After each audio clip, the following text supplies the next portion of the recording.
right, hey, what is up, y'all? So you know that you need to be consuming more liver because you've heard how good it is for you. You'd probably benefit from consuming organs, but it's liver and organs, and those of us that have tried liver in the past might not have liked it that much.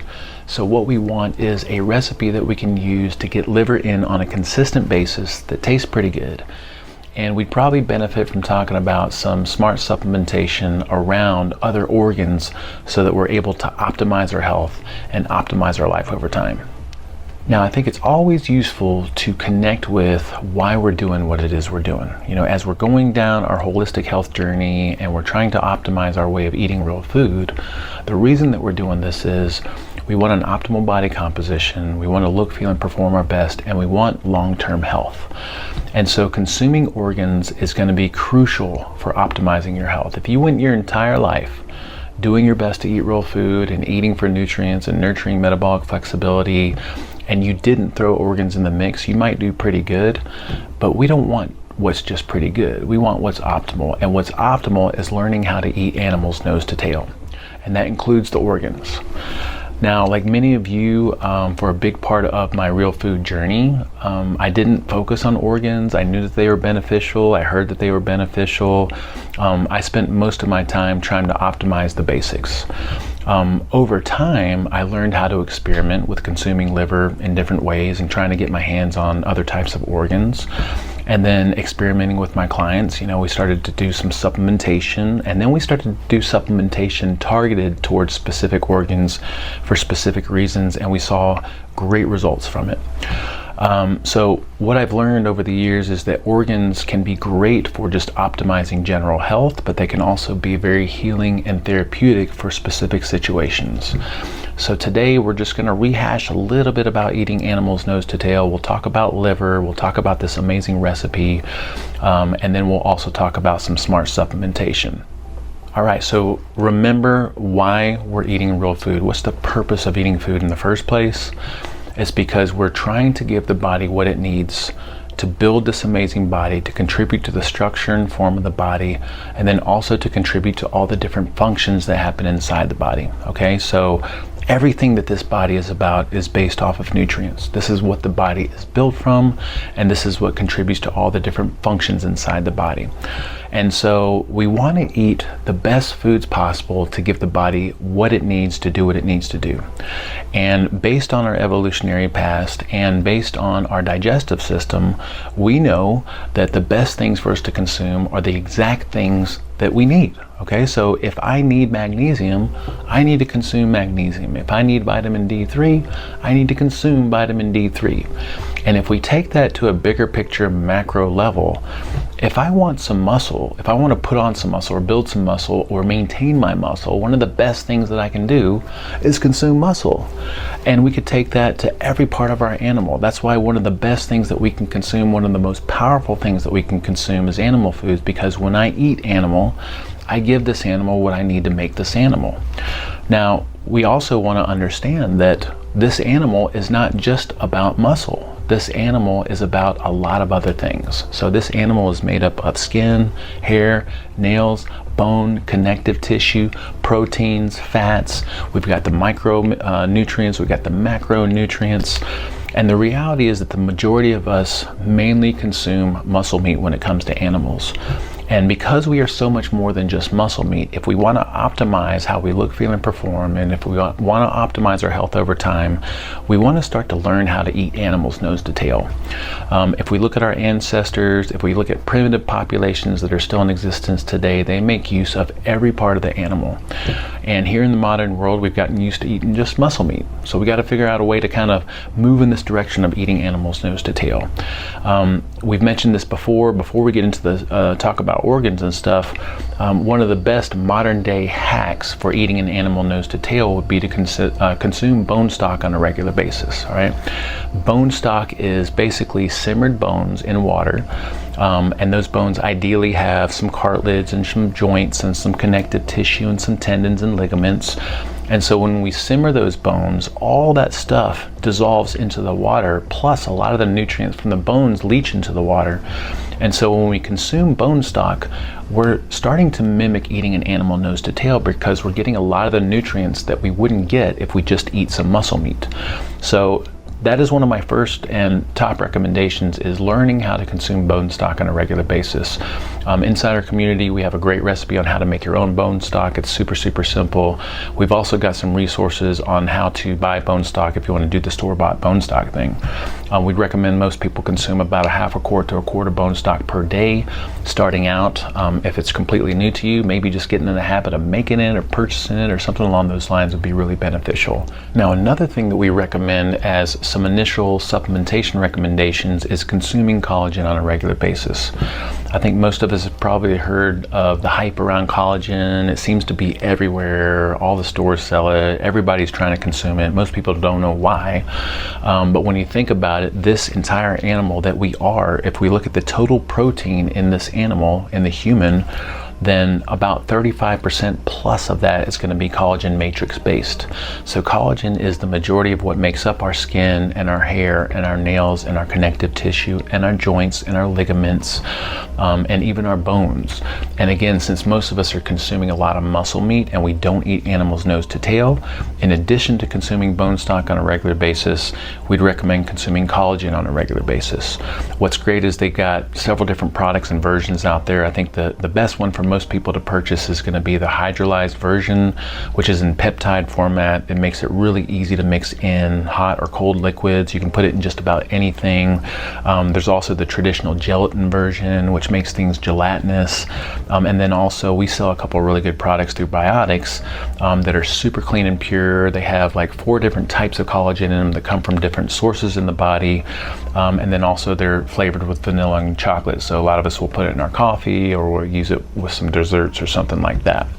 All right, so again, if we're trying to eat animals nose to tail, I think a really good first step is going to be to consume bone stock on a regular basis and collagen on a regular basis.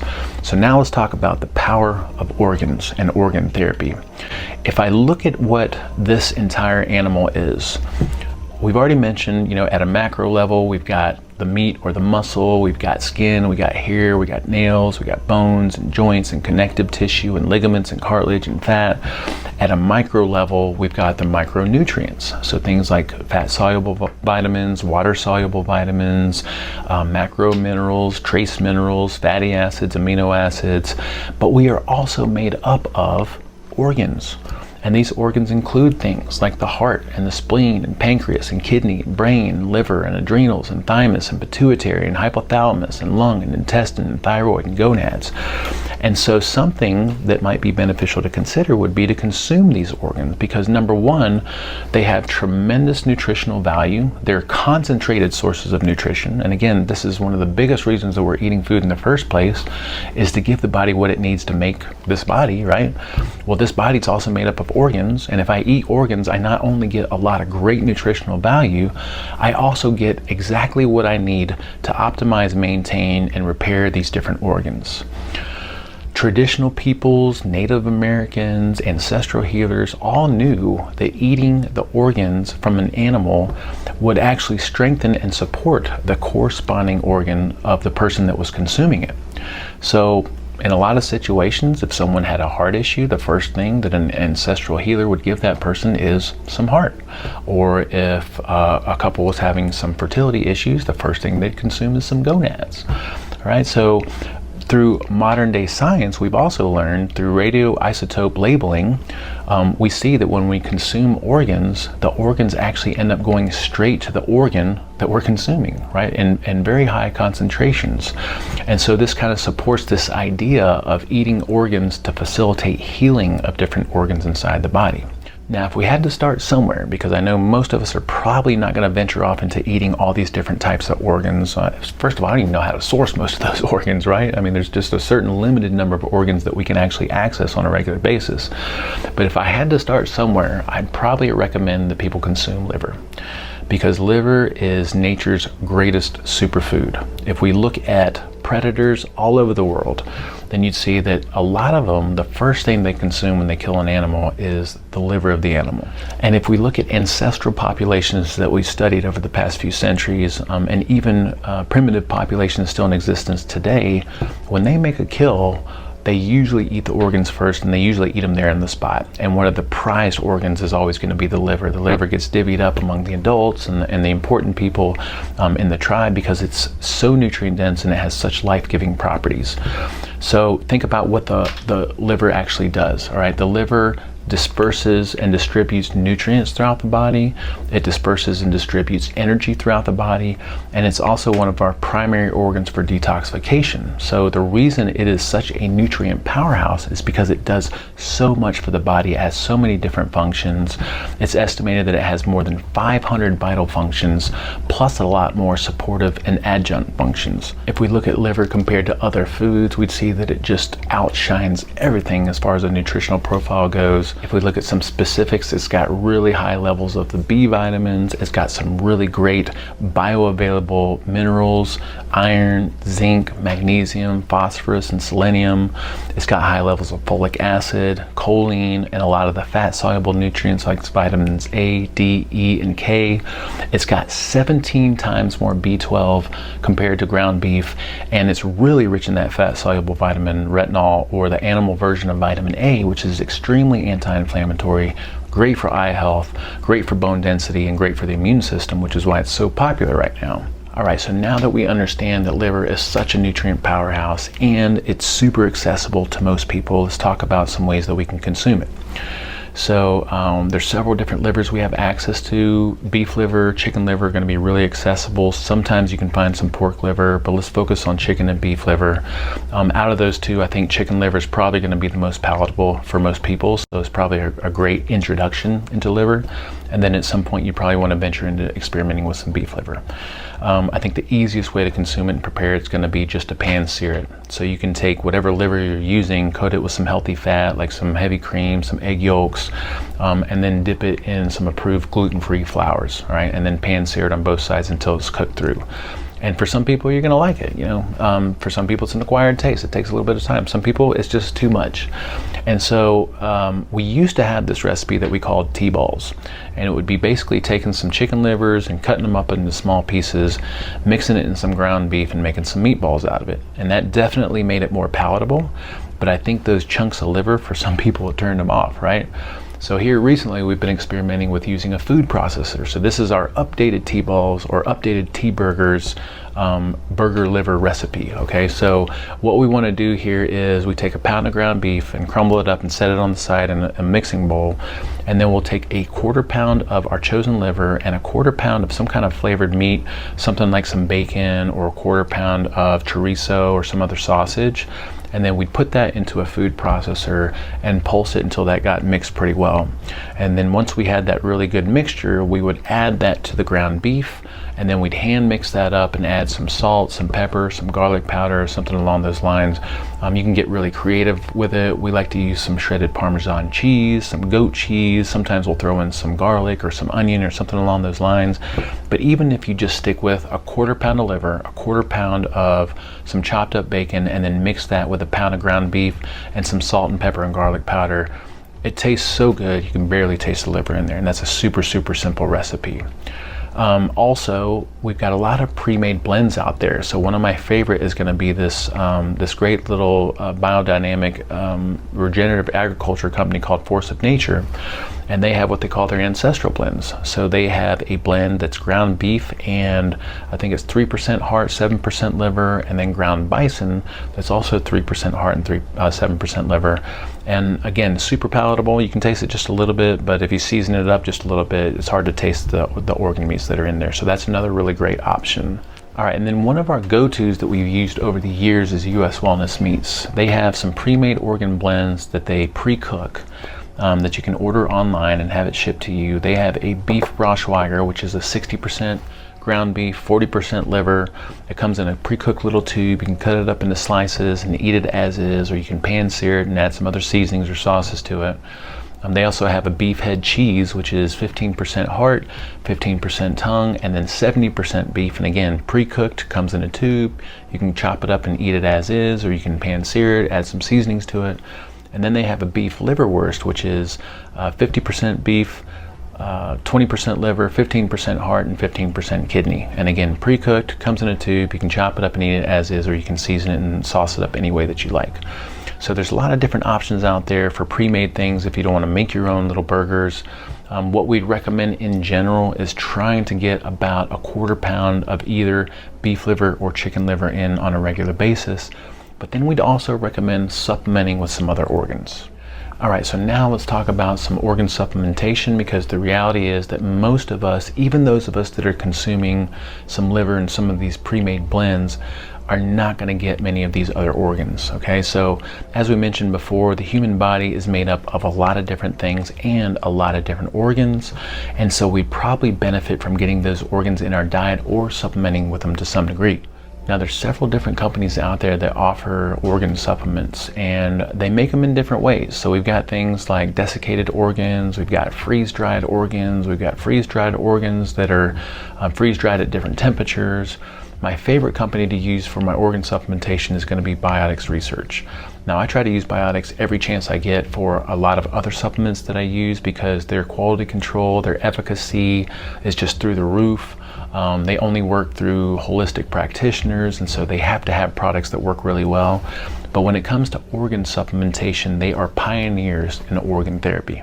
Now, first of all, organ therapy is something that's been around since the 1940s. I just got done reading a couple of books and doing a self-study on a course about organ therapy, and the originators of this knew, because they studied ancestral and primitive populations, they knew the power of consuming organs, especially in therapeutic situations where people were having dysfunctional organs or having certain symptoms and diseases that they couldn't make progress with otherwise.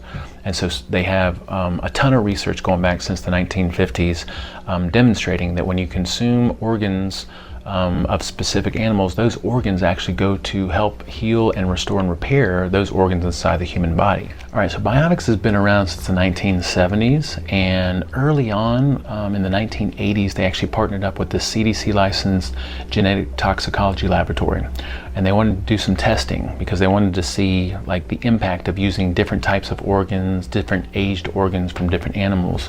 And so they pioneered the use of neonatal glands. Neonatal basically means less than 4 days old. So these are organs that are pristine. They have no age, they have no wear and tear. They don't have any potential for pesticide buildup or antibiotic buildup or toxin buildup. And they don't contain hormones because they aren't mature organs just yet. And what they found was that these neonatal glands and organs were 2 times more effective than adult organs and 2 times more concentrated in the organs that they went to when people consumed them. And so they developed this really low temperature freeze drying process that preserves the enzymes and the proteins and the polypeptides, and it basically maintains all the different traits and properties of these organs so that they have as much efficacy and effectiveness as possible. Now again, ideally we'd be consuming a little bit of all these organs on a regular basis, but most of us are not going to have access to these organs, and we're probably not going to like the taste of them. And so one of the first recommendations that I make, in addition to consuming bone stock on a regular basis and collagen and liver, is their neonatal multigland. This has a little bit of all the different organs in the body in super concentrated form. And so this is giving your body a little bit of everything that it needs to support these different organs. So in addition to consuming 1/4 pound of liver every week, I also recommend that my clients and people that are starting out their supplementation consume a neonatal multigland, and then I also throw in there their Cytozyme LV, which is their super concentrated liver supplement. Now, something else to consider, remember we talked about before how ancestral healers and scientists since the 1940s studying organ therapy noticed that when someone consumed something from an organ, it would go to the corresponding organ in that individual. And what they noticed is if they had dysfunction or they needed repair in those organs, that consuming those organs were extremely healing and therapeutic. And so a question to ask yourself is, where am I slightly dysfunctional, or where do I need some repair support, or where would I like to enhance things to some degree? So a lot of times if I have clients that are pre-diabetic, which is a huge function of the pancreas, I'll give them some cytosine pan, which is pancreas. If I've got a male athlete that wants to support muscle growth and strength, instead of taking testosterone, they could take some testicles. So I give them the cytosine orchic and the male combo. If I've got a female that is struggling with symptoms around her cycle, something great to take would be the cytosine O, which is their ovary product, and they also have a female combo. If I've got a couple that's trying to improve their fertility, in addition to eating real food and optimizing their sleep and mitigating their stress with some mindfulness, I might have them take the gonads, the testicles and the ovaries. A lot of people these days are focused on improving their immune system. So some of the best things that we can take from an organ perspective are going to be thymus, which is where a lot of the immune system cells are built and a lot of the T cells are created. Also, spleen is really useful for the immune system. So there's a lot of different things that we can use to kind of strategize and pinpoint places that we want to either support or repair or enhance in some way. So that would be some really good questions to ask yourself. If you need some help or some suggestions there, I do this all day, every day. I also have a really comprehensive symptom assessment that we can use to pinpoint some targeted supplementation. All right, so if I had to summarize everything that we talked about today, ideally we'd be consuming animals nose to tail, including the different organs in the animal. But most of us are not going to do that. And remember, organs are going to be these really concentrated sources of nutrients, but also consuming organs is going to help support the organs that we're consuming. So a great place to start is going to be, first of all, consuming bone stock on a regular basis and collagen on a regular basis. That supports eating animal nose to tail. It's a modern day hack for it. But then a great place to start as far as organs go is going to be liver, because liver is a nutrient powerhouse. It's super accessible, relatively palatable. Got a couple of recipes that we shared in here today. And then I'd also support that with some supplements that actually give you the other organs that you're probably not going to have access to, and maybe even think in terms of, what do I want to heal, what's dysfunctional, what do I want to support, or what do I want to enhance, or something along those lines. Okay, so I hope that was useful. Any questions, comments, feedback, or snide remarks, please send them our way.